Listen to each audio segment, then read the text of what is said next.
मैं एम नफीस रशीद, आप देख रहे हैं भारत न्यूज़ 247।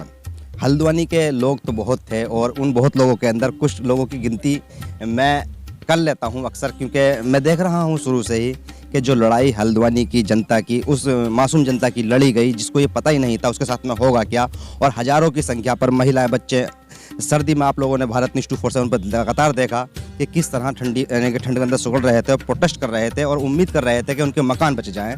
उनमें ही सब ये लोग शामिल थे। सुहेब साहब, जानना चाह रहा हूं अब कैसा माहौल है हल्द्वानी के अंदर? आज तो फिर यानी कि डेट मिल गई है। देखिए, माहौल तो मैं कह रहा हूँ जिस दिन से हमें राहत मिली थी पिछली बार सुप्रीम कोर्ट से, उसी माहौल सब शांत हो गया था, क्योंकि हम लोगों ने जो पहले जो प्रोटेस्ट भी किया था, हम लोगों ने उच्च न्यायालय का सम्मान किया हमेशा, और न्यायालयों पे पूरा भरोसा है जनता को, क्योंकि उच्च न्यायालय में अगर सही से पैरवी प्रदेश सरकार या रेलवे सही से अगर उनके सही नियत से करते तो उच्च न्यायालय से फैसला जनता के हक में आता। राजनीति होनी शुरू हो गई थी, कोई कह रहा था हम लड़ रहे हैं, कोई कह रहा हम लड़ रहे हैं। दरअसल असल लड़ाई थी क्या? देखिए, लड़ाई तो दुआएं लड़ रही थी। जो जितने घर से गरीब माँ बहनें बच्चे जो सड़कों पर बैठे थे, जो संवैधानिक तरीके से हम लोगों ने प्रोटेस्ट किया था शांतिपूर्वक और लॉ एंड ऑर्डर को मेंटेन करते हुए, तो अपना अधिकार है हमारा संविधान में कि अपना रोना तो रोना ही है, सरकार के आगे रोए या उच्च न्यायालय के आगे रोना है। तो हमने अपनी सच्चाई जाहिर की थी और प्रोटेस्ट किया था, और उसके बाद जो हमें उम्मीदें थी, जो रेलवे 2007 से कहता आ रहा है कि जगह मेरी है, कभी तो वो कहता है कि 10 एकड़ में मैंने कब्जा भी ले लिया है, मेरी 19 एकड़ जगह बची है, कभी सीमांकन कर देते हैं कि हमारा 81.5 एकड़ लैंड है। तो कहीं ना कहीं इसमें मिलीभगत है, इसमें कहीं ना कहीं सरकारों की और रेलवे की नीयत साफ नहीं थी।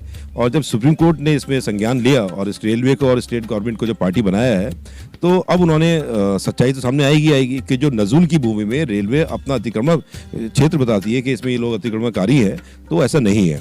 जो जनता लड़ाई लड़ रही थी वो अपने हक की लड़ाई लड़ रही थी और सही जायज लड़ाई लड़ रही थी, और सुप्रीम कोर्ट पे पूरा भरोसा है।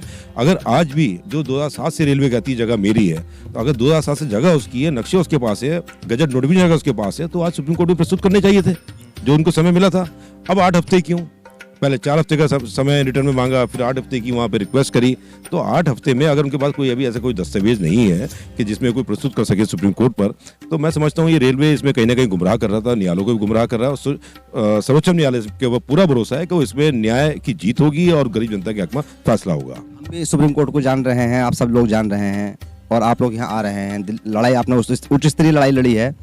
एक सवाल मेरा और बन जाता है कि वो जो अफवाह उड़ाने वाले लोग हैं कि अब हल्द्वानी के लोगों के साथ में भी ये हो जाएगा, अब वो हो जाएगा, ये लोग हैं कौन और ये कहाँ से आ रहे हैं? देखिए, पहली बात तो ये है कि किसी भी चीज़ पर जहाँ पर मानवता के अधिकार के हिसाब से चले या एक जनता का कोई एक मसला जुड़ा हुआ हो, तो उसमें गंदी सियासत नहीं होनी चाहिए।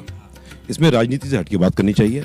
और मैं समझता हूँ इसमें सारे जितने भी पॉलिटिकल पार्टीज़ हैं या जितने भी लोग वहाँ की समितियाँ हैं, सब एक प्लेटफॉर्म पे खड़े हैं, सब लोग एक साथ लड़ाई लड़ रहे हैं। और मैं तो ये भी नहीं कहता इसमें मैं की कोई लड़ाई ही नहीं है। लड़ाई तो इसमें जो है, मैं पहले भी बताया आपको, ये उन लोगों की दुआओं की जीत है। किसी का मैं का श्रेय इसमें किसी को नहीं लेना चाहिए। हम सब एक हैं और एक होकर लड़ाई लड़ रहे हैं। आपको बधाई हो, बहुत बहुत। आप लोग जीत रहे हैं और लड़ रहे हैं। तो कुल मिलाकर सुप्रीम कोर्ट के अंदर जिस तरह से ये कहा गया कि भाई अब रेलवे को यानी कि 2 महीने का समय दिया जाएगा और अगली तारीख दी जाती है, मार्च की तारीख मिली, और देखना ये है कि आगे की जो लड़ाई लड़ी जाएगी उसमें कितना हल्द्वानी के लोगों को राहत मिलती है और ये लोग कितना संघर्ष करते हैं। बने रहे इसी तरह की अपडेट के साथ। मैं एम नफीस रशीद, आप देख रहे थे भारत न्यूज़ 247।